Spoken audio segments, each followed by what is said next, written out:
বাজরাংবলীর পুজো করলাম। আমার পুচকু মারা গেছে, তাই বাজরাংবলীর পুজো করলাম। পুরো ব্লগটা দেখতে থাকো। এখানে ফুল, ধূপকাঠি, লাড্ডু সব নিয়েছি। আজকে আমার পুচকুর ক্রিয়া। পুচকু হনুমানটা মারা গেছিলো, তার 3 দিন হয়ে গেল। আজকে ওর জন্য ক্রিয়া করবো, কাজ করবো এবং ওর জন্য যেটুকু পারবো সেটুকু করবো, সেটা তোমাদের মধ্যে শেয়ার করবো। তো চলে আসলাম আমরা মাঠে। এখানে আমরা থান বাঁধবো। বাজরাংবলীর থান বেঁধে আমরা নিকিয়ে চুকিয়ে এগুলো পরিষ্কার করে সুন্দরভাবে গুছিয়ে নিব। তারপরে দিয়ে দেবো আমি আলপনা। আলপনা দেওয়া হয়ে গেলে আমি এখানে পুজোর যত সামগ্রী আছে সব গুছিয়ে নিয়ে তারপরে আমি দেবো। লাল কাপড় দিয়ে জায়গাটা ঢেকে দিলাম, কারণ ইটের উপর তো পুজো করা যাবে না। তারপরে আমি চলে আসলাম আরতির থালা নিয়ে আরতি করতে।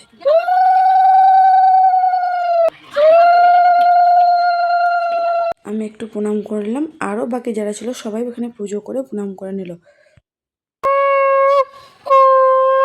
এবার শুরু করে দিলাম আমরা রান্না বান্না। এখানে হবে পাঁচ তরকারি। এত ভারী নাড়া যাচ্ছে না, আমরা দুজন মিলে নাড়াচাড়া করে তারপরে লাস্টগুলো অবশেষে আমরা রান্না করে ফেলাম। সবজিটা প্রথমে হয়ে গেছে, এই সবজিটা পুরো কমপ্লিট হয়ে যেয়ে ঢেলে দিলাম একটা পাত্রে। এক জায়গায় তো আটেনি, সবজিও ছেড়ে দিলাম। তারপরে বসে দিলাম খিচুড়ি। খিচুড়ি মোটামুটি আমাদের হওয়ার দিকে। খিচুড়িটা হয়ে আসলে এবার ঘি গরম মশলা দিয়ে আমরা এবার নামিয়ে নেবো খিচুড়িটাকে। খিচুড়িটা নামিয়ে নেবো। 1 সসপ্যান খিচুড়ি হয়ে গেছে। এপাশে বসিয়ে দিলাম পায়েস। পায়েসটা নিরামিষ, তাই ঠাকুরের কাছে একটু দিলাম। আর এই যে আমাদের খিচুড়ি রেডি। এখানে আছে আমাদের পাঁচ তরকারি, আর এখানে আছে আমাদের পাঁচ তরকারি, অনেক আছে পাঁচ তরকারি।